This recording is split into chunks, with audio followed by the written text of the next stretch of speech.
Late night bites with friends? Already hard to beat. That first too hot bite of fries you couldn't wait for, followed by ice-cold Pepsi. Now that hits different. Suddenly, the energy kicks back in, the night goes longer, and the laughs don't stop. Because Pepsi brings out more flavor, more fun, and more of the moment. Food deserves Pepsi. Grab a Pepsi Zero Sugar today. Hello, welcome to Strong Sense of Place. In each episode, we focus on one destination and discuss what makes it different than any other place on Earth. Then we recommend 5 books we love that took us there on the page. I'm Melissa Jutland. I'm David Humphreys. We're going around the world, one great read at a time. Thanks for joining us.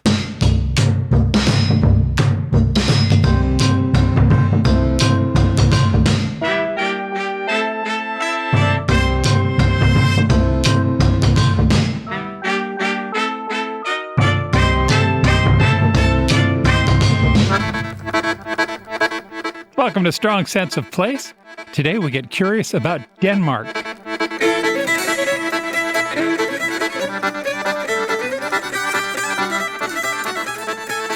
On this episode, you're going to find out you've been carrying a piece of Denmark around in your pocket for years.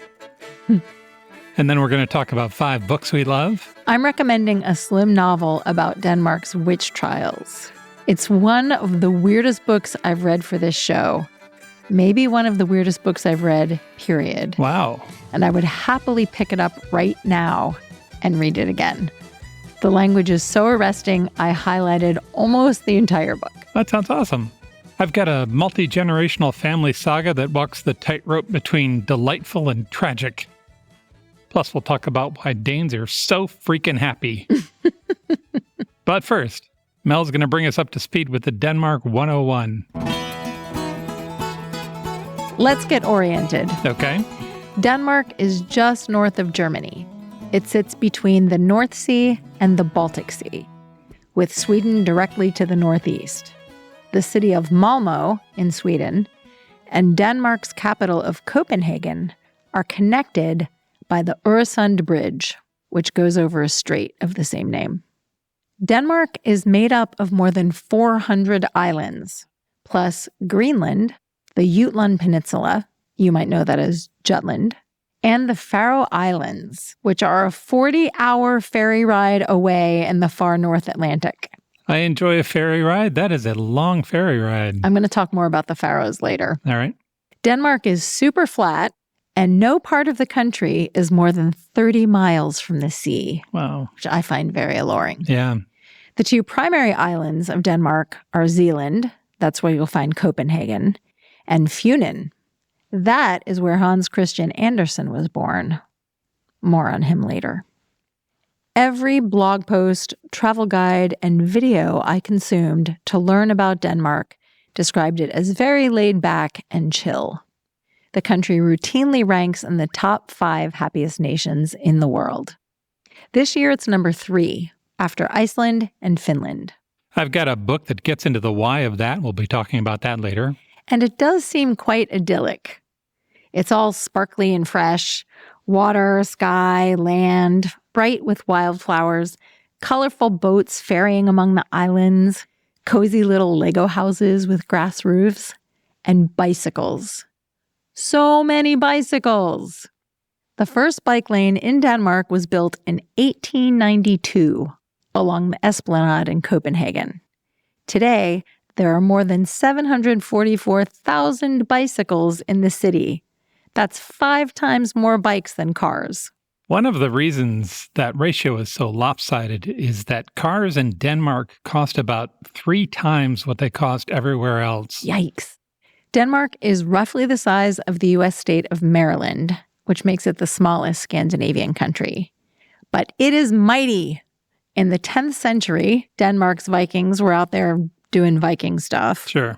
And in the 14th through 16th centuries, Denmark ruled all of Norway and part of Sweden. Then in 1523, Sweden broke away. But it wasn't all bad because that allowed Denmark to have a glow up. From 1800 to about 1850, Denmark was in its golden age, creatively speaking. Copenhagen was kind of a mess. There were fires, bombardment by British forces, and a national bankruptcy.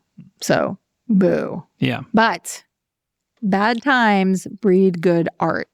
The Danes embraced Romanticism and created world-class architecture, landscape painting, sculpture, ballet, science, and literature. Which brings us to Hans Christian Andersen. He's known as HC in Denmark, so that's what I'm going to call him too. HC was born in April 1805 in the city of Odense. You probably know him as the author of fairy tales, and he's got a bunch of bangers. The Little Mermaid, The Princess and the Pea, The Ugly Duckling, and one that is depressingly apt these days, The Emperor's New Clothes. Yeah, that one's kind of having a moment. That one often has a moment, to be honest. HC was internationally respected during his lifetime. The Danish government paid him an annual stipend simply for being a national treasure. Ah, that's nice. He was the Dolly Parton of the 1800s. If you visit Odense, you can explore a museum dedicated to him and visit his childhood home. There are also several lovely HC sites in Copenhagen. You can pay your respects at his grave in Assisten Cemetery, which is one of those pretty cemeteries that's really a city park in disguise. There's a statue of the Little Mermaid sitting atop a rock in a tidy little park on the waterside. And Tivoli Gardens, a 19th century amusement park, the second oldest one in the world. It was Walt Disney's inspiration for his magical parks, and it inspired HC's story, The Nightingale. There are 2 libraries worth visiting in Copenhagen at opposite ends of the architectural spectrum. First up is the Old University Library on Fjolstræde. The name of that street means Violet Alley, and it's a pedestrian zone in the city's old town. It was historically known for its used bookstores, and you can still find some good ones there. The library was founded in 1482. Wow. Yeah. The current building was established in 1861, and she is a neo-Gothic beauty. The central hall soars into the air and is supported by cast iron arches. A balcony circles the second floor, and the whole shebang is filled with floor-to-ceiling bookshelves, frescoes, and library ladders. It's basically a books cathedral. That sounds lovely. The other library you don't want to miss is the Royal Danish Library, also known as the Black Diamond. Why is it known as the Black Diamond? The old part, built in 1906, is a combination of red brick, that's the old library, and then in the front is a modern hunk of shiny, polished black granite and glass that sits right on the edge of the harbor. The 2 buildings are connected by bridges across an 8-story atrium with a glass front wall. From every spot inside, you can see sparkling water and endless sky. That also sounds lovely. In addition to the airy atrium, there's also the old reading room, which is like stepping into a turn-of-the-century gentleman's library. Dark wood, marble columns, green-shaded reading lights. The rare books on display include a Gutenberg Bible, Tycho Brahe's original astronomical notes, and Beethoven's manuscript for the Solemn Mass, written out in his hand. Take that, British Library. Outside, you'll definitely want to meander in the gardens behind the library. There are mature leafy trees and formal flower beds, a pond, and a statue of the existential philosopher Kierkegaard. There's also a really cute cafe with views of the harbor, and they make box lunches to go so you can have a picnic outside. This is all sounding pretty fantastic, honestly. Now, I can talk about outdoor activities or Danish food.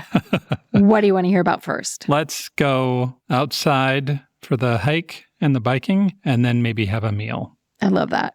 That is the thing we would actually do in real life. Yeah. Surprise! Denmark is a fantastic place to ride bikes. Yeah. Flat as a pancake with great trails everywhere. Coastal trails take you past lighthouses and dramatic cliffs. In the Northeast, you can ride along sand dunes and watch birds of prey soaring overhead.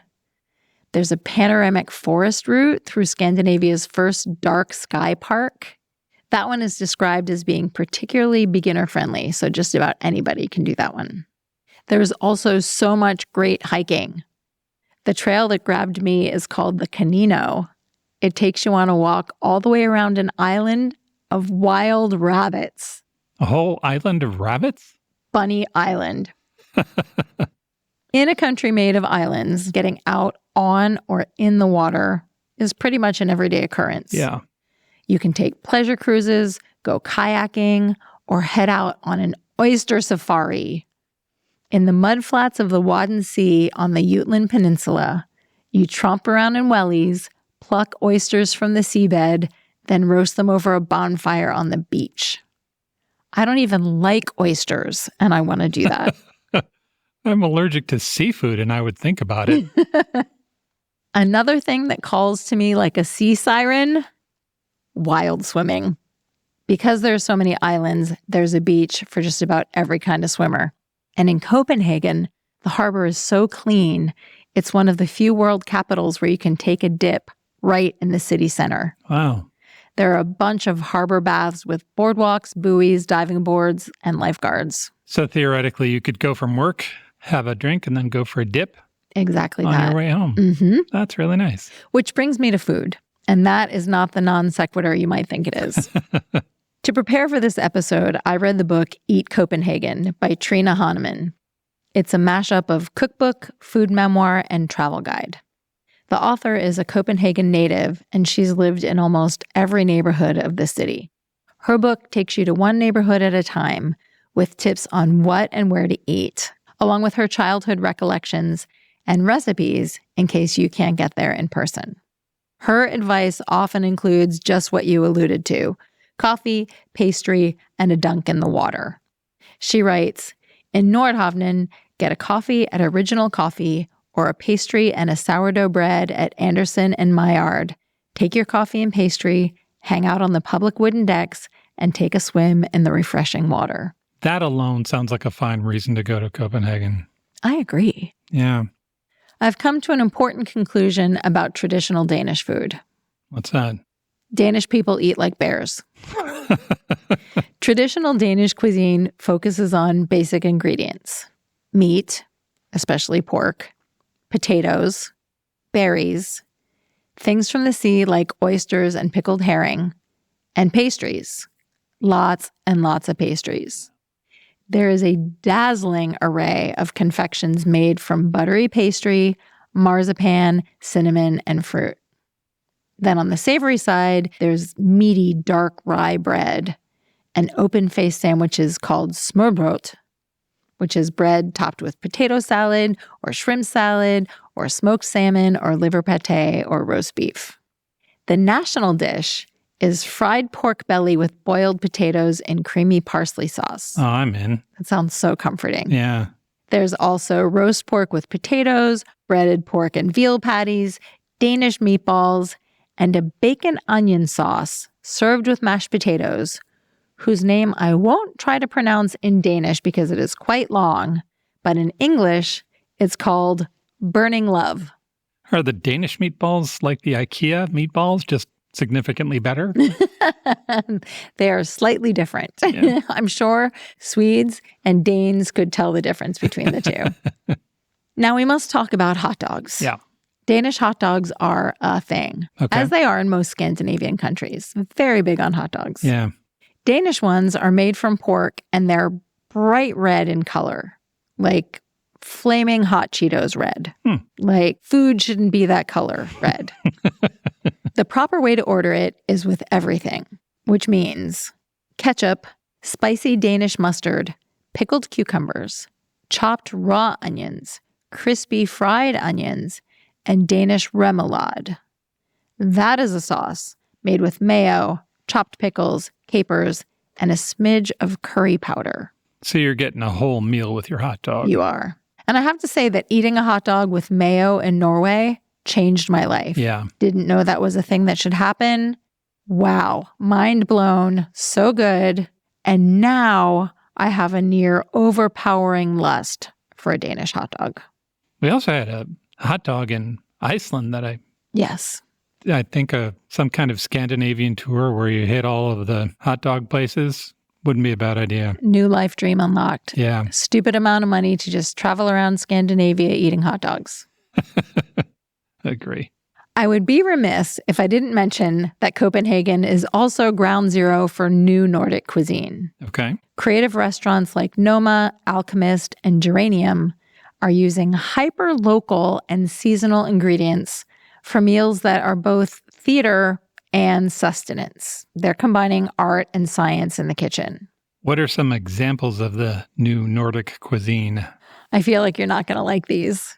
I was a little skeptical going into the whole new Nordic just to start with. Yeah, we'll just wait. Okay. Okay, I'm just going to lay some examples on you. Beef tartare with ants. Like the insects. Yes. Not like what we call raisins on a piece of celery with peanut butter. No, actual ants, apparently they add a citrusy bite. Mm-hmm. Deep fried reindeer moss. I was with you until the moss part. Mm-hmm. Deep fried reindeer, maybe moss, no. Fermented sea kelp. That one might be the one that I would be most likely to eat because it's probably just very pickly. I was going to say somewhere between seawater and pickle. Mm-hmm. Yeah. And sea buckthorn, which I'm pretty sure I've had in a lemonade. Okay. I have no doubt that eating at one of these restaurants is a once-in-a-lifetime experience. Yeah. But the peasant in me is much more excited about the hot dog. Same. I'm going to put lots of links in show notes for the best hot dog stands, the reservation links for New Nordic, in case that sounds like your kind of thing, maps of where to go swimming, the Bunny Island hiking route, and much more. I feel like we could easily put together a really nice vacation of hot dogs, books, and Bunny Island and be so happy about it. I have 2 fun facts that didn't fit anywhere else that I want to mention. 1, Kronborg Castle in the real-life Elsinore is, of course, famous as the setting of Shakespeare's Hamlet. Oh, is it? You can go there. Something's rotten in Denmark. And it's the new Nordic cuisine. Don't send me hate mail, Danes. I love you. I will put a picture of Kronborg Castle in the show notes. Okay. And number 2. Yep. 2 out of 3 Danes have a last name ending in the letters S-E-N. Oh. And 4% are named Hansen. The problem with those Hansens is that in an bop, they're gone. No?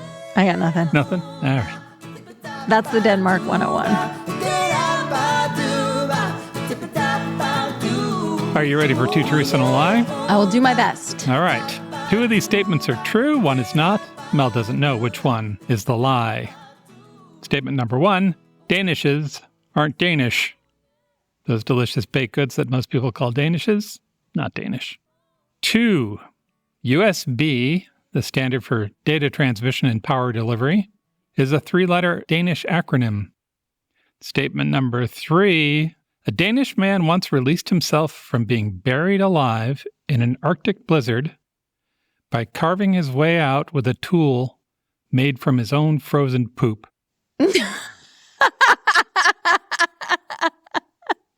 Gross. Okay, in order. 1, Danishes aren't Danish. I feel like that's a trick question. I'm going to say that's true. Yeah, it is true. In Copenhagen, they don't call it a Danish. They call it a wienerbrød, which translates very literally to Vienna bread. Which implies buttery pastry. Yeah. If you go to Vienna, though, they don't call it a Danish either. They call it a Copenhagener. Adorable. Yep, a Copenhagen pastry. The Danes give the credit to the Austrians give the credit back to the Danes, and the rest of us, almost everybody outside of Denmark and Austria, just call it a Danish and get on with the morning. One of the most popular pastries in the world is somebody else's invention, depending on who you ask. So how do we get there? The story starts in 1849. In June, Kind of the golden age of pastries, honestly. That's when people started cooking with lots of butter. this story is going to get there. In June of that year, Denmark, which had been an absolute monarchy for nearly 200 years, got its first constitution. And among other things, it gave Danes the right to walk off the job. And a year later, that's exactly what the bakers of Copenhagen did. The story goes that in 1850, Copenhagen's journeyman bakers walked off the job. Up until then, bakers across Europe got paid in room and board. You lived in the master's attic, you ate at his table, you worked the 18-hour overnight shift, and you couldn't leave. So they weren't striking for a raise, they were striking to be paid in cash. Cash wages meant you could rent a room and get married and save money and quit. The strike was about whether the brand new Danish constitution applied to the people who baked the morning bread. The bakery owners, faced with an empty workforce, did what many employers do. They hired scabs from abroad, and a lot of those replacements came from Vienna. And at the time, they had the most sophisticated baking tradition in Europe, including techniques that Danes hadn't really used: laminated yeast dough. Yes. Beautiful laminated dough. You take a yeasted bread dough, you fold cold butter into it in thin sheets and chill it and fold it again and again and again until you've built up dozens of layers of butter and dough that puff up into something light and crisp and very rich when it hits the oven. The Viennese have been baking that way for at least a generation, and they brought that to Denmark. The strike ends, the Danish bakers get their rights, and they come back. And they found that Copenhagen had developed an appetite for the Viennese stuff. So they learned to make it. They added more butter and more egg. They filled it with romance, which is equal parts butter and sugar creamed together, and with marzipan and custard and sometimes nuts and spices.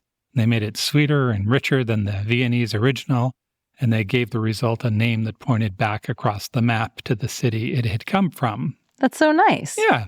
And that's why the Danes call it Vienna bread. The Austrians, watching the Danes turn their export into something that was maybe better than the original, return the favor.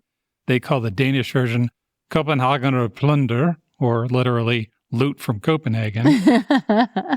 And it finally caught the name Danish when one of the Danes brought the baking technique to the U.S. in the early 1900s, as in, that Danish guy makes some yummy stuff. Statement 2. USB, the standard for data transmission and power delivery, is a 3-letter Danish acronym. Sure, I'll say that's true. I made that up. Oh my gosh. That means the poop thing is true. Oh, I'm so scared now. Do go on. USB stands for Universal Serial Bus, 3 perfectly English words. It was created in the mid-1990s by an engineer named Ajay Bhatt at Intel in Oregon. He got tired of his wife calling him at work to say she couldn't print their daughter's homework. So he fixed that. There is, though, a technology that that was named for a Dane. And the story behind that is better than something I could make up. Do you want to hear it? Of course I want to hear it. In December of 1996, 3 giant tech companies, Intel, Ericsson, and Nokia, sat down together to design a new short-range wireless standard. They needed a code name for the project so they could stop saying, this thing we're doing. An Intel engineer named Jim Kardak had been reading a book about Vikings, and a Swedish colleague at Ericsson had been telling him about a 10th century king of Denmark named Harald Gormson. He was better known as Harald Blåtand. Blåtand translates very directly to Bluetooth. Wow. Yeah, there are 2 theories. First, Harald had a dead front tooth that had gone gray or black. Second, he really liked blueberries. Either way, he became known as Bluetooth. Either way, it also seems like it'd be kind of rude to point those things out. Poor Harald. Harald Bluetooth ruled Denmark in the mid-900s. Wow. We've already mentioned him. He's the king who united the warring tribes of Denmark into a single kingdom and then conquered Norway for extra credit. Kardak was reading about all of this in the middle of a meeting where engineers were fighting about what to call the thing. King Harald united warring kingdoms. We're trying to unite, basically the same thing. Mm-hmm. What if we just call it Bluetooth? He said it out loud as a placeholder, as a obvious, this will be later replaced by marketing. Yeah, we'll workshop this. Yeah. The marketing team came back with their official names. None of them really stuck. Bluetooth went into the contracts and engineering documents and developers' speech, and by the time anyone tried to change it, it was already a 1,000-year-old Danish king's nickname locked into the protocol that connects your headphones to your phone. But the best part of the story is the logo. You've seen it. It's that angular blue symbol that looks vaguely like a stylized letter B, or possibly a hieroglyph. It looks like a modern design, an abstract mark that means Bluetooth, in the same way that a Wi-Fi symbol means wireless. The symbol, that symbol, is 1,000 years old. Is it a rune? It's a rune. That's so cool. Yeah, specifically, it's a bind rune. It's a single character formed by merging two runes together. In this case, two runes from the Jungerfortak, which I'm sure I'm pronouncing correctly. It's the Viking alphabet. The first rune is a Hygge, which makes the H sound. That's the half asterisk part down the middle. And the second rune is Bjarkan, which makes the B sound. That's the B shape that kind of wraps around the right side. And you stick them together and you get H and B, King Harald Bluetooth's initials. Aw. Yeah. The end result, you have been carrying around a dead Vikings monogram for years. And I think we're all better for it. I kind of like the idea of a Viking keeping me company on the tram and stuff. So statement 3, which we now know is true. The poop shovel. The poop shovel. A Danish man once released himself from being buried alive in an Arctic blizzard by carving his way out with a tool made from his own frozen poop. I really don't know if I want to hear this story. Go ahead. In 1923, deep in the Canadian Arctic, a 37-year-old Danish explorer named Peter Freuchen was buried alive. Freuchen. Yep. He'd separated from his group when a blizzard caught him. He'd flipped his dog sled upside down to make a shelter, and he crawled underneath. He fell asleep. When he woke, snow had drifted over him and frozen into a solid lid. That is terrifying. It is. His arms were pinned. His snow knife was outside with his other supplies. His dogs were 100 yards away. So the shelter was no longer a shelter, it was now a coffin. And a few hours in, he had an idea. He'd noticed that frozen dog feces in Greenland are as hard as stone. And he wondered in the dark whether human waste would behave the same way, and he decided to find out. He pooped, he made a chisel, and then he chipped his way through the ice above him. By then, his foot was frostbitten. It would, in time, cost him his leg. Aww. But he was alive. He had chiseled his way out of an ice coffin with his own poop. That is not nearly the only wild story about Freuchen. I love his name. Yeah. So he was born Lorenz Peter Alfred Freuchen in 1886 in a small town in Denmark. He grew up and went to medical school at the University of Copenhagen because he didn't know what else to do. There he met a Copenhagen dock worker who would change his life. In 1905, the hospital staff at Royal Fredericks Hospital were about to wheel a half-dead dock worker to the morgue when somebody noticed that his rib cage was still moving. One of Freuchen's professors performed a pioneering surgery that saved the man's life. It took about a year for the dock worker to recover from that. When they were ready for him to go, there was a moving farewell speech from his doctor and from him. The whole staff watched their star patient lean on his cane on the curb outside, step out into the street, and get killed by a speeding car. No. Yeah. Oh, that is tragic. Freuchen took that as a message from the cosmos, and he decided in his own words, I was not cut out to be a doctor. What pointed him toward the Arctic was a different kind of accident altogether. After medical school, he fell in love with theater students. They were planning a satirical play about a Danish polar explorer named Ludvig Milush Eriksson. Freuchen had already been to one of Mulik Eriksson's lectures and admired him, and he kind of thought the satire was hollow, so he tracked down the man's home and he knocked. By the end of that conversation, Freuchen had a place on the Denmark expedition to northeast Greenland. In his own words, he said yes faster than saints pass through the gates of heaven. Wow. Yeah. He spent the next 15 years, mostly above the Arctic Circle. He married an Inuk woman. He co-founded the Thule Trading Station, which was the northernmost trading post on Earth at the time. When his wife died of Spanish flu in 1921, the local church refused to bury her in the Christian graveyard because she wasn't baptized, so he buried her himself. The frostbite from the ice tomb caught up with him in pieces. So first his toes. He did the amputation of that himself. Oh, geez. With pliers. Oh, come on. Yeah. Later he would lose the rest of that leg, fortunately, in a hospital. He spent the rest of his life on a wooden leg, but he never stopped traveling. He wrote over 30 books. Wow. Mostly about his adventures in the Arctic. In 1933, MGM made a film based on 2 of his books. The film's called Eskimo. Freuchen co-wrote it and played the villain. He's in the movie. Yeah. Amazing. That movie won the very first Academy Award for film editing. When the Nazis occupied Denmark in 1940, Freuchen joined the resistance and did something that has been wildly mistold. He went around telling people he was Jewish. He wasn't. His daughter confirmed that whenever anyone made an anti-Semitic comment in front of her father, he would declare himself Jewish, forcing the anti-Semite into a public standoff. He fed the rumor to American Jewish newspapers. The Jewish Daily Bulletin called him, quote, perhaps the most unique Jew alive.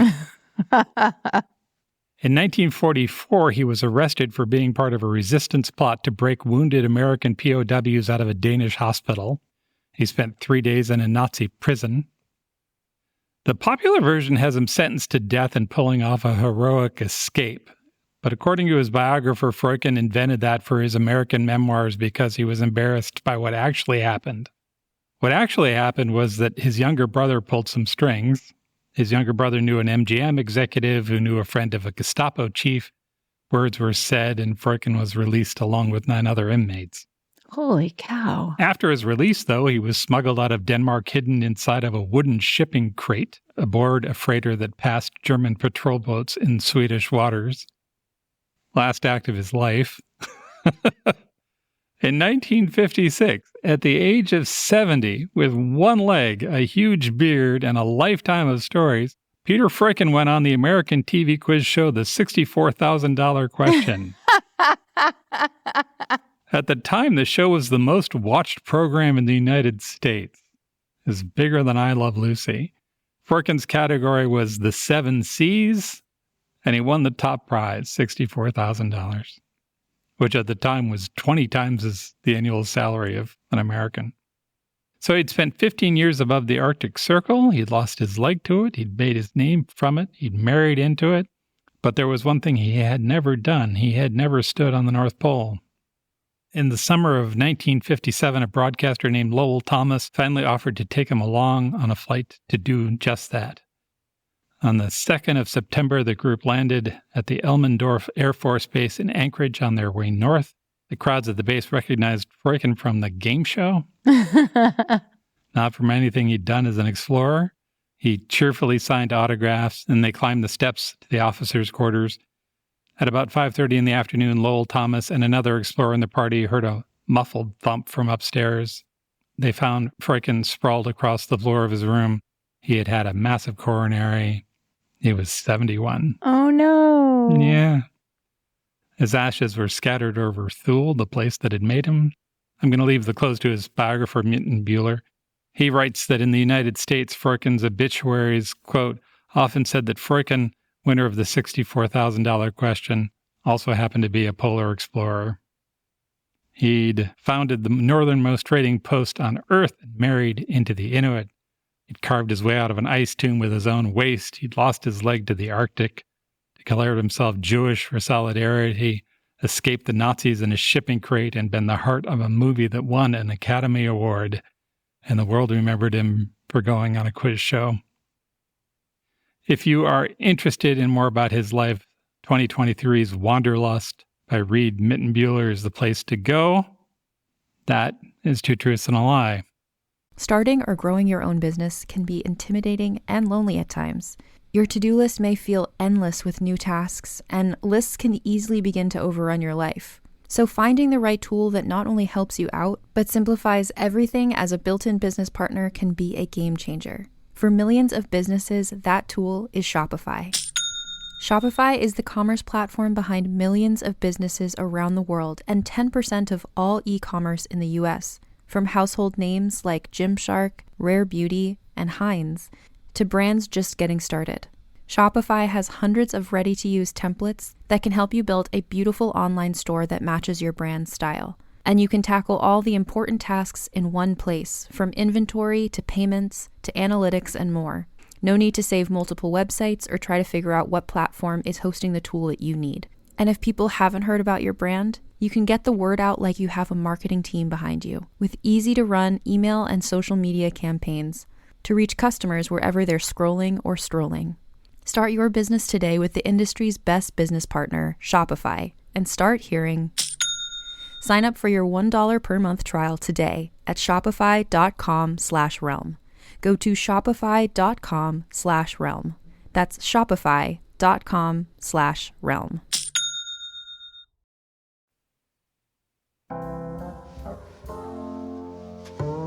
My first recommendation is Smilla's Sense of Snow by Peter Høe, translated from Danish by Tina Nunnally.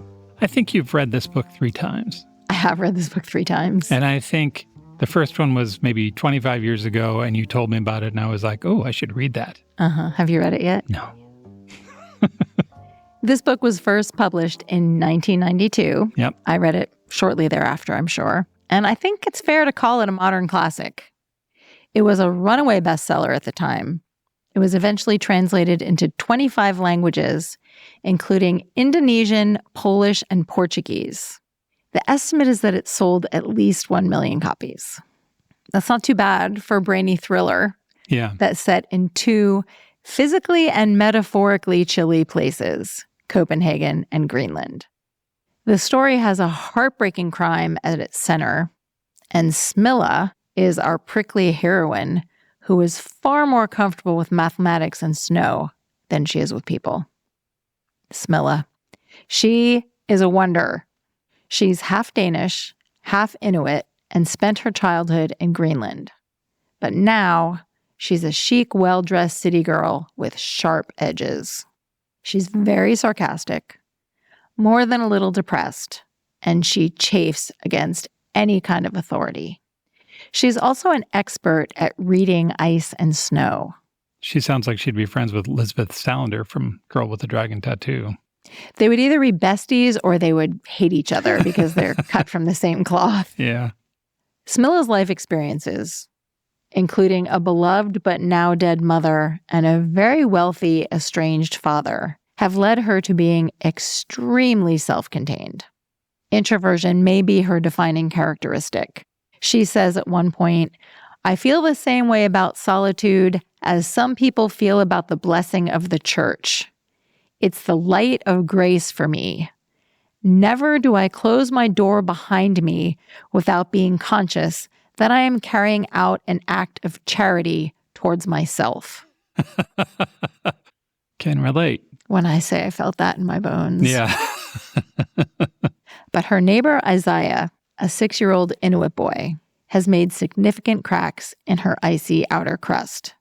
Her solitude, which always felt comforting, is now kind of starting to border on loneliness because she is letting those pesky feelings in. Against all reason, Smilla and Isaiah have become friends. When Isaiah is found dead from a fall off the roof, the police decide it's an accident. But Smilla knows 2 things they don't. Isaiah was terrified of heights. He would never have gone up on the roof on his own. And his tracks in the snow tell her a secret. He didn't just fall. He was running from someone. Mm-hmm. So she begins her own investigation. The clues lead her into emotionally dangerous back rooms of her own history. And the shameful colonial past between Denmark and Greenland. Smilla is abetted in her illicit poking around by another remarkable character. His real name is Peter, but he's known better as the mechanic. He's another outsider whose contradictions kind of resolve into a very pleasing whole. Physically, he's a giant. He's tall, strong, very powerful. But he has dyslexia and he speaks with a stutter. And these limitations lead people to underestimate him, which is kind of a superpower and a hindrance. He can get away with a lot because nobody sees him coming. Sounds like you have 2, maybe 3 characters who are all in danger of being undervalued. Yes, and they're all outsiders who kind of stumble their way into finding each other. The mechanic also has a set of unexpected talents. He's good at lockpicking and scuba diving, really good at cooking, and he knows about phone tapping. Okay. All of these things kind of take on a different light later in the book. Both Smilla and the mechanic play fast and loose with their lives. There are multiple scenes where they place themselves in peril, and it's absolutely thrilling. Peter Hygge is very good at putting excitement on the page. There are also moments of great tenderness.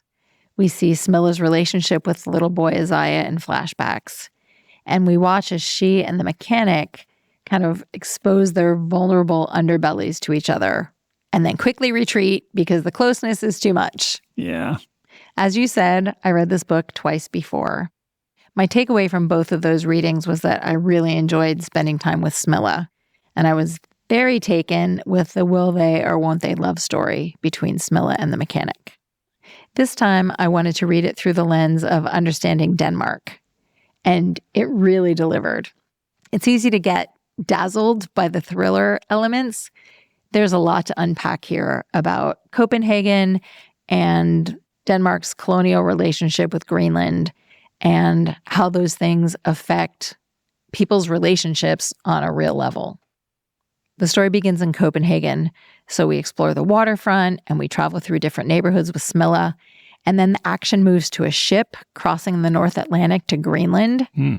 That bit is deeply claustrophobic and brutally suspenseful. She is in danger the entire time. Oh. And then the final showdown takes place in the inhospitable beauty of Greenland. I am once again convinced I should read this book. You absolutely should read this book. Peter Hygge is known for not giving interviews, but as he's gotten older, he's softened up a little bit, and he was a guest on the BBC Book Club podcast, where he talked very eloquently about his experience of writing the book and what Smilla meant to him and what his life is like before and after publishing this incredible bestseller. The way he talks about writing makes it seem like he feels as if it's a very magical process. It's not coming from his brain, it's coming from somewhere else. And he said that the character of Smilla came to him in a dream. In addition to being a best-selling author, he's also a meditation leader, and he's made a handful of videos for a YouTube channel dedicated to guided meditations. So if you want to, you can meditate with Peter Hygge. Nice. I'll put a link in the show notes. Read his book, have a little meditation. If you've never read Smilla's Sense of Snow, or if it's been a while, I encourage you to pick it up. It is the Scandi noir book that started it all, and it holds up. It's an action-adventure story, a crime procedural, a travelogue, an oddball love story, and an exploration of what it's like to be trapped between two worlds. It's Smilla's Sense of Snow by Peter Hygge, translated by Tina Nunnally. Smilla's Sense of Snow is one of the things that I think of immediately when I think about the value of translators. In the UK, that book was released as Miss Smilla's Feeling for Snow, which is not nearly as nice, as delicate, as powerful as Smilla's Sense of Snow. That was a point of contention for Peter Hygge when he was talking to his American publishers. They wanted to change the title. And he said, well, if you want to change the title, then I will just take my book. I will never publish it under that title. And then they called his bluff, and he was like, Okay, change the title. And he talked about that in the BBC podcast and kind of laughed at himself and the kind of prideful nature of a young man versus a grown man. That's amazing. Yeah, he was very likable in that interview. I'll put the link in show notes. I encourage everybody to listen to it. He was very charming, and it's fascinating to hear him talk about how he approaches storytelling. My first book is We the Drowned by Christian Andersen. That book starts with this line. Many years ago, there lived a man called Lords Madsen, who went up to heaven and came down again, thanks to his boots. And the rest of the book falls out like that, this sort of like fairy tale storytelling over multi-generational family trauma and historical fiction. It's like hearing stories from your grandfather and wondering how much of it is true and then realizing that it doesn't really matter. Mm-hmm. Emotionally, it's all true. The book centers on Marstal, a small sailing town on a Danish island in the south of the country, not far from the German border. It opens in the mid-1800s when almost every family has a man at sea. Mm-hmm. It's a place where the women run the town while the harbor slowly drains of ships. A lot of men don't come home. A lot of women and children miss them. There's a beat early in the book that brought me something I'd never really thought about, but of course it happens. One of the wives, her husband has been gone almost 3 years when he was supposed to be back in a few months. And one morning, the other women of the town crowd into her parlor, and they all sit around her dining table with coffee, and they quietly, formally accept her as a widow. They assess what she's going to need, and they praise the lost man. The oldest woman holds her while she cries. And then there's this line, they stayed until she was all cried out. I might cry now. Yeah. I realize that's like a heavy note. The book is not all like that, although it does have an awful lot of dark notes. Well, it is very fairy tale-ish. Yeah. The book's an epic. It's a proper epic. It is a saga that spans almost 100 years, from the naval wars of 1848 all the way to the liberation of Denmark in May of 1945. We follow 3 generations of men from Marstal across almost every ocean on Earth. There's Lords himself, who survives a naval battle by landing inexplicably on the mainsail of his own exploding warship. Wow. Yeah. Exciting. Yes. He comes home not quite the same man who left. There's Albert Madsen, Lord's son, who spends years in the Pacific searching for his missing father and returns to Marstal bearing something under his arm that I am not going to describe because spoilers, but it is an amazing bit. And then there's Knud Erik, the final generation who grows up to captain a merchant ship through the Atlantic convoys of the Second World War. These men sail to the Pacific, the Congo, Australia, the American coast. The geography is vast in this book. The history is meticulous. The author spent years in the archive of Marstal's Maritime Museum. And all of it is rooted in this one cold, specific, real Danish place where the author grew up. Oh, he grew up there. Yeah. So cool. Yeah. 2 warnings on this book. First, this thing is over 650 pages long. You're speaking my language. That makes me love it even more. I was going to say, for some people, that's an instant no. For others, that's a tell me more. Second, I have to tell you about the dog. Oh, no. Yeah. There's a scene where a dog dies. The dog's name is Caro. He belongs to Isegr, the boy's sadistic school teacher, a man who was beaten and humiliated them for years with a rope he keeps specifically for that purpose. The teacher is a genuine monster in that sort of small-scale, everyday way that authority figures sometimes are. Mm-hmm. One afternoon, Isegr's dog wanders out alone, and the boys find him, and it goes poorly for Caro. I bring that up because I know for some people that is just an instant no, and I get that. But here's what I want you to know. This is not a cheap death. Caro is collateral damage in a story about children who have been given no other way to fight back. Jensen brings the full horror of what the boys do and then makes you understand exactly why they did it and how it transforms them. It's a scene about powerlessness and growing up. It's about the way cruelty moves downward. So who is telling this story? So there's a narrative device, which is brilliant. We the Drowned is narrated in the first person plural. Oh, now I'm even more in. So we, the town of Marstall speaks. We went to war. We watched from the harbor. We didn't ask enough questions. It's the collective voice of an entire community looking back. It is strange and effective. You're inside of the town's memory.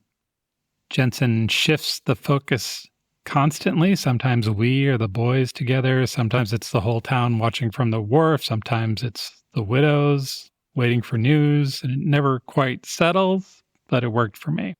And then... I love tricksy narration. Yeah, this is some tricksy narration. And it's not all first person plural, but most of it is. And then near the end, the we shifts one more time. And the title tells you, We the Drowned. The dead are in the we. It pays off in a final scene I did not see coming and that I'm not going to describe except to say it ends with a dance. This book sounds amazing. I remember that we had words about who was going to get to read this one. We did. Karsten Jensen is a Danish journalist, a travel writer, and a novelist. We the Drowned was published in Danish in 2006 and reportedly took about a decade to write. It became a major bestseller in Denmark and has been translated into more than 20 languages. The translation by Charlotte Barsland and Emma Ryder reads like it was written in English. It's just cold and beautiful and awesome. We the Damned is a story about a small sailing town across time. It's a novel about the birth of modern Denmark. It's about gender and family and the way generations inherit each other's joys and troubles. If you enjoyed 100 Years of Solitude, a book that unwraps across generations, that rings the magical realism bell while also talking about real history, that hits the tragicomic note just right, you may love this. It's We the Drowned by Karsten Jensen. My second recommendation is The Blood Strand by Chris Old. This is the first crime novel in a trilogy set in the Faroe Islands. When I finished this book, I really wanted to roll right into the next one. The characters feel very lived in, and I was desperate to know what would happen to them next. Because it has a very satisfying ending, but because they feel so real, life goes on. What are they doing right now? What's happening? Also, the Faroe Islands setting, very compelling. Do you think the Faroe Islands would be a nice place to visit? Oh, I certainly do. I can't resist rugged, wind and rain-swept landscapes. Sure enough. In case you're not familiar, the Faroes are 18 islands in the North Atlantic. If you look at a globe, they're just a tiny dot halfway between Iceland and Norway. Oh. They're way out there. They are isolated. We went to Shetland and thought we were far up there. These are beyond there. Okay. They're rocky volcanic islands with sharp sea cliffs, rushing waterfalls, and beaches on all sides. And then sprinkled here and there are grass roof cottages and little colorful Lego houses. The weather is a presence. The weather is moody like a teenager. Rain, fog, wind, and sun fighting it out most days. Yeah. Okay, so that's the Faroes. The story opens with a very mysterious crime scene. A prominent local businessman, Sinar Ronsfjall, has been found in a car in an isolated spot by the sea. People who live there call it an isolated spot. Yeah. He is unconscious with a ding on his head. There's a fired shotgun on the car seat, someone else's blood on the door, and a briefcase of cash in the trunk. Huh. Yeah. Lots of question marks. Something's gone horribly wrong. Then a body washes up on the shore, dead, and a local goes missing. Is the now hospitalized senior a victim? Is he a murderer? What's the money in the trunk all about? I gotta imagine it's hard to go missing on the Faroe Islands. Well, easy because it's dangerous, but hard because there's only 56,000 people. Yeah, it's easy to get dead. It's hard to just kind of disappear. Yes. Where are you going to get your groceries? Somebody's going to know. So, 2 intrepid investigators are on the case. Okay. The first is Hjalti Hense. He is a Faroese local, a very good cop, and a gentle man who is way more interested in getting to the truth than in following the rules or playing at politics. He is not here for that kind of nonsense. He just wants to solve the crime. The second investigator is Jan Reina. He was born in the Faroes, but left the islands with his mother when he was a child. He's now a British police detective. He's been drawn back to the islands to see his father, the local mysterious businessman/suspect. The last time the two of them saw each other was decades ago, and their conversation ended in punches thrown. Oh, okay. But family ties run deep, and Jan can't help being drawn into the investigation. He needs to know what his father's role was in this messy situation. And now that his dad is in the hospital, he is on a personal mission to find out what happened in his family and did this estranged dad ever care about him at all. Messy human business. Yeah. So the story itself is a pretty straightforward police procedural. The 2 detectives uncover clues and track them down. But it's told in a really interesting way. When we're with Hjalti, the local cop, the narration is in the third person. It has forward momentum and it traces the practical developments in the case. This is where we find out about most of the breakthroughs, we see the interviews, all that kind of stuff. Yeah. When we're with Jan, the British police detective, he tells his own story in the first person. So it's much more introspective, and we have access to his feelings. And he has a lot of feelings about his father, his now dead mom, his upbringing, his relationship to everything in the Faroe Islands. I mean, he's in it because he is living out one of my favorite tropes in fiction, a child who returns to the land of their birth. Right. He's got stuff. And he's been dumped into this place that could or should feel like home, but feels completely foreign instead. One of the advantages of him not being from around here is that he can observe what he's seeing through fresh eyes.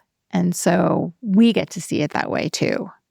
So he describes the bright blue overhead and choppy waves and the gray water of the sound, shards of sunshine on pretty little houses.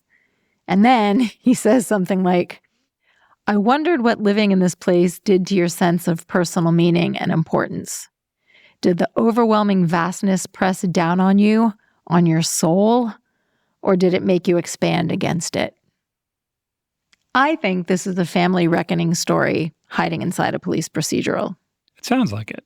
It has a rich emotional palette, and it's really interested in questions like, what is home? Yeah. Where do you learn to place your trust? What do we owe to family simply because we're connected by blood? This book is kind of cousins to the Shetland Mysteries by Anne Cleves and the Black House Trilogy by Peter May, which is set on the Isle of Lewis. All 3 have rugged landscapes that are kind of reflecting back the rocky relationships that people have. They all have crimes that are driving the story, but the really interesting stuff is what's happening to the characters. This seems like a great trilogy. If you like those other books I mentioned, I think you'll love this. It's The Bloodstrand by Chris Old. My second book is The Year of Living Danishly by Helen Russell. It came out in 2015, and it is at its core a very funny fish-out-of-water memoir about a British woman who follows her husband to rural Jutland, which we mentioned, the quiet, flat, wind-scraped western half of Denmark, so he can take a job at the world headquarters of Lego. Lego, how sweet. Yeah. The setup is she's 33. She's working as a journalist at a glossy London magazine, writing how to have it all articles while she is not having it all. Mm-hmm. She and her husband have been trying to have a child for 2 years. They're both running on fumes. And one day, out of nowhere, a recruiter emails. Lego, it turns out, is looking for someone with her husband's very particular set of skills. Denmark is consistently ranked the happiest country on earth. That's a real thing. She says yes, she moves, and she gives herself a year to find out why everybody is so freaking happy. Every chapter in the book covers a month. That's a cool construct. Yeah. And each month is organized around a theme. So there's a Hygge and home, forgetting the 9 to 5, traditions and getting told off. In the last one, she gets gently but firmly chastised by 2 bearded neighbors who have been going through her recycling bin. Not because she failed to recycle, but because she put something in the wrong bin. How dare she? Yep. Things need to be right in Denmark. The result is part travelogue and part sociological investigation, part comedy of errors, and part personal story. What she finds, and this is what makes the book worth reading beyond the jokes, is that Danish happiness is not what she expected. It is not warmth. Danes, she discovers with some alarm, are not particularly warm or welcoming.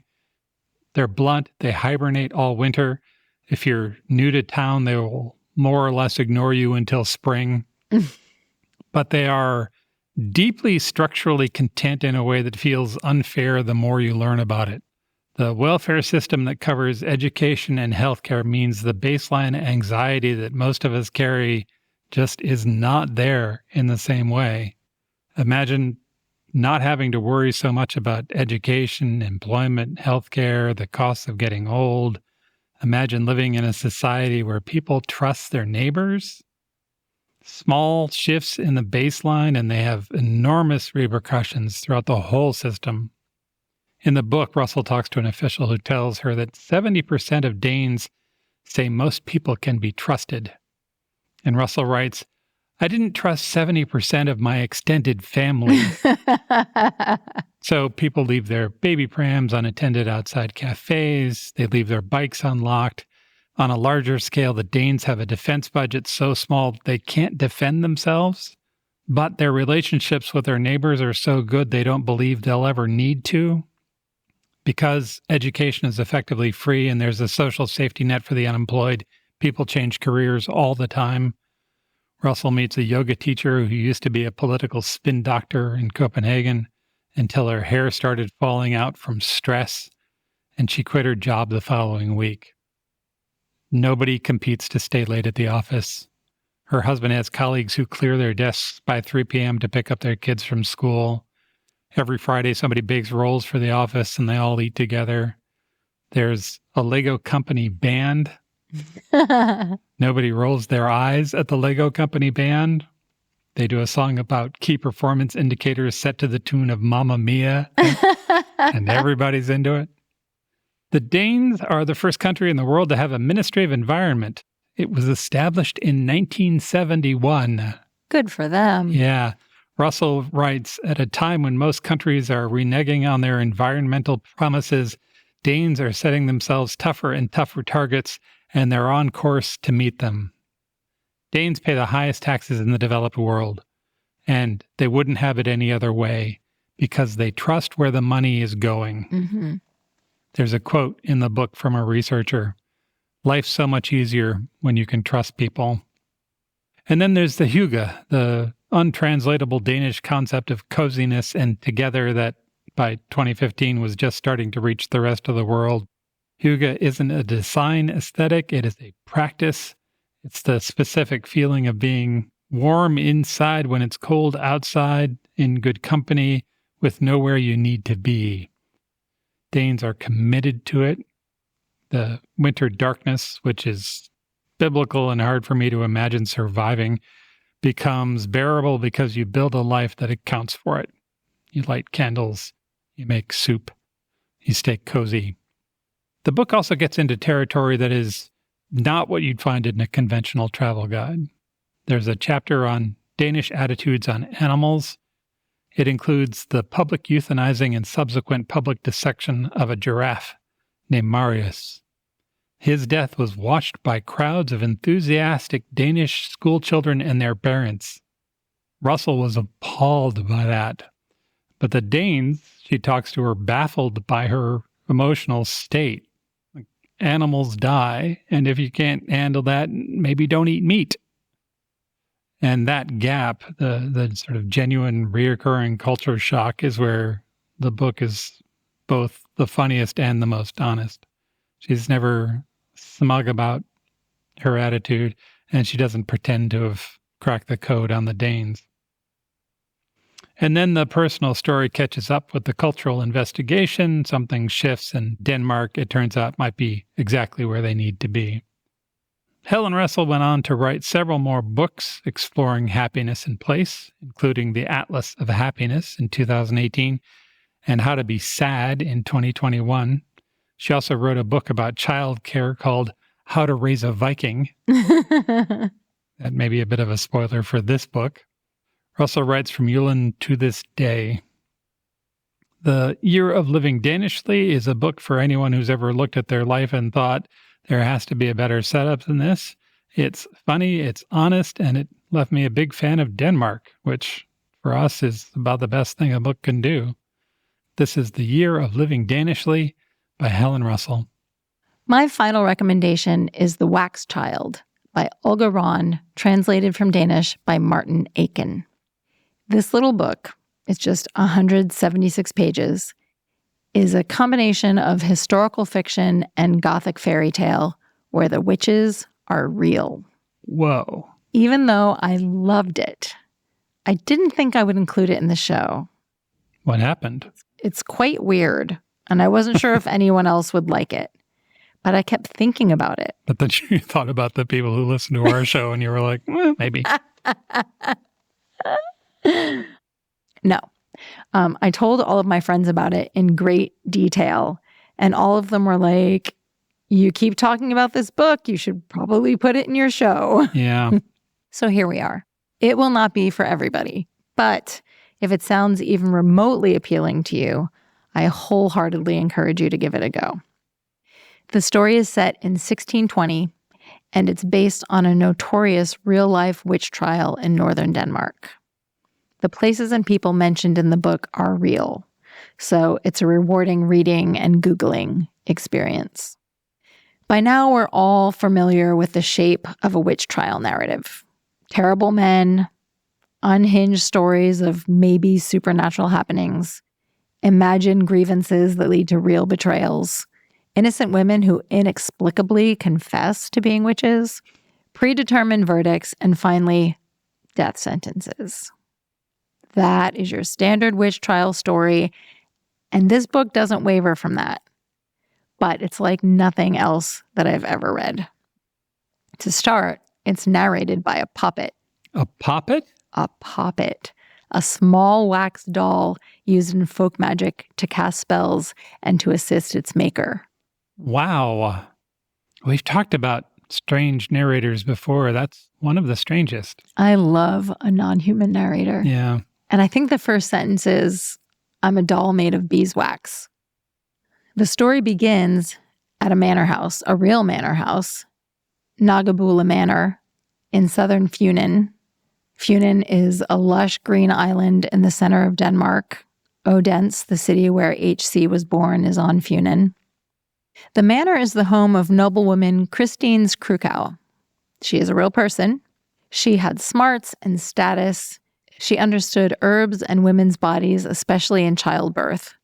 In this book, she has never wished for a husband herself, preferring to, quote, horse ride on her own, drink red wine, and read letters well into the night. When other people call her a witch, half serious and half in jest, she just laughs and rolls her eyes, which is all well and good until it's not.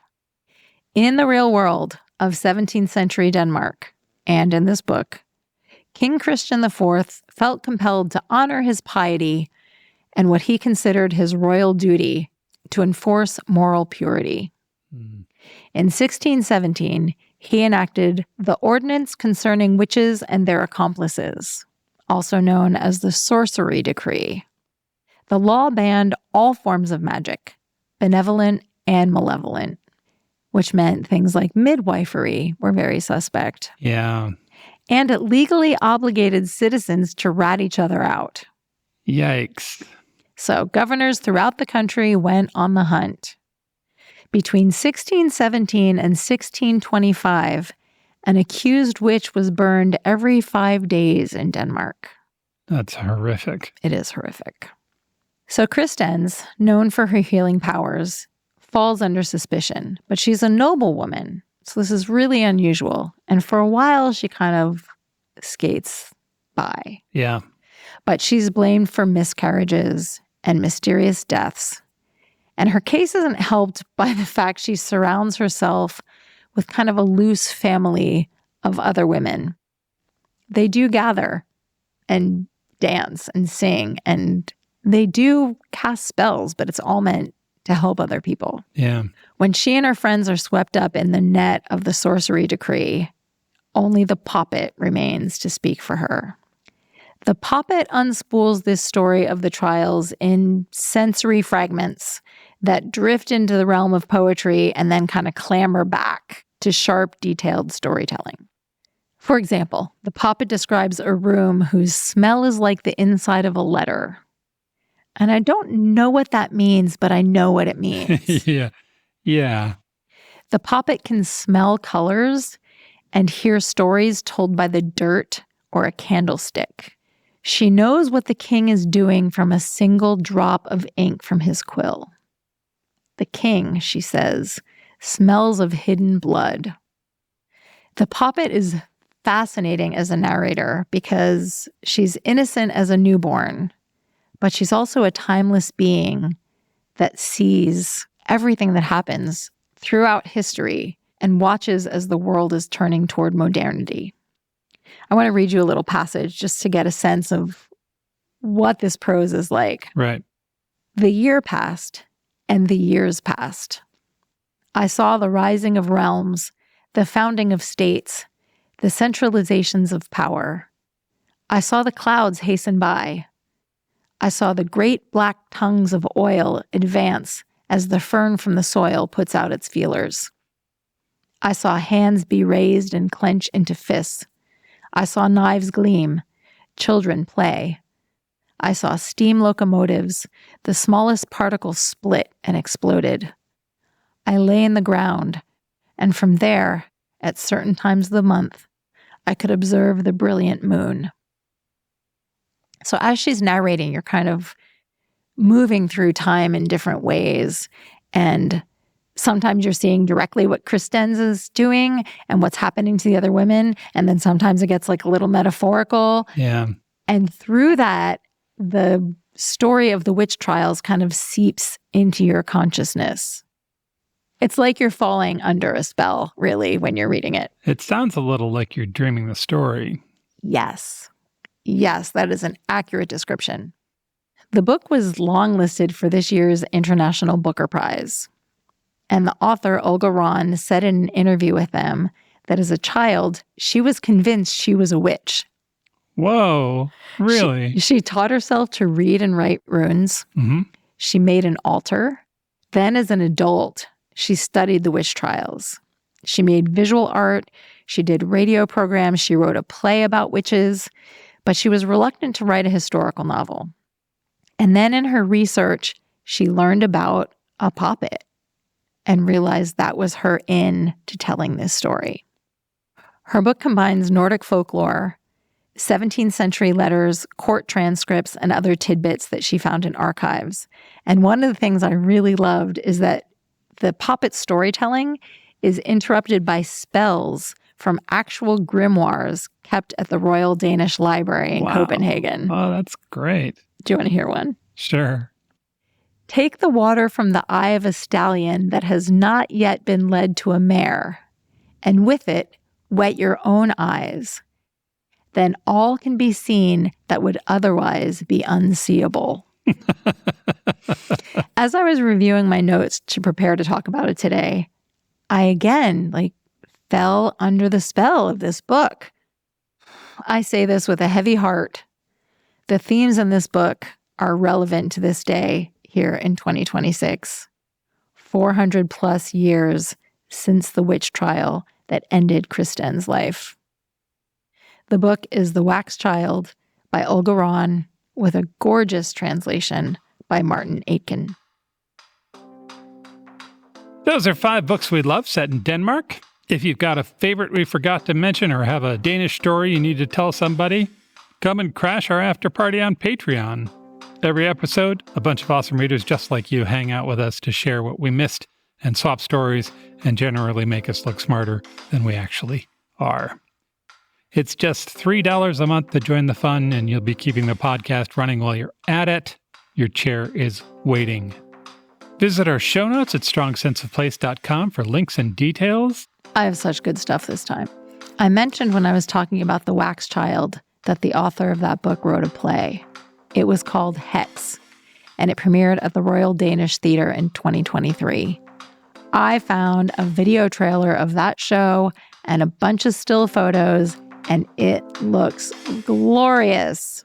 That will be in show notes, along with some really good author interviews with all of the authors of the books we talked about today, and some beautiful Danish eye candy.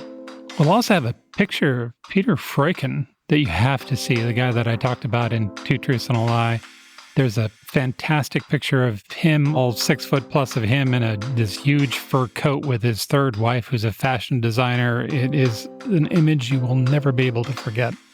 I am very familiar with that photo, and I didn't know that that was Freuchen. Yeah.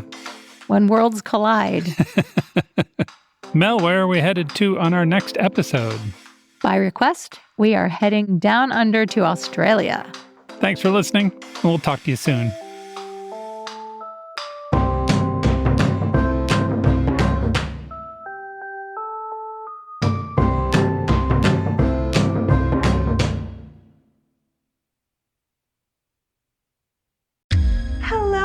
Look what TJ Maxx dragged in.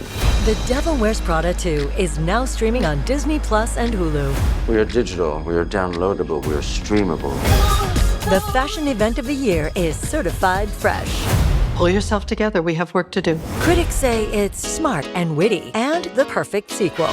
That's all.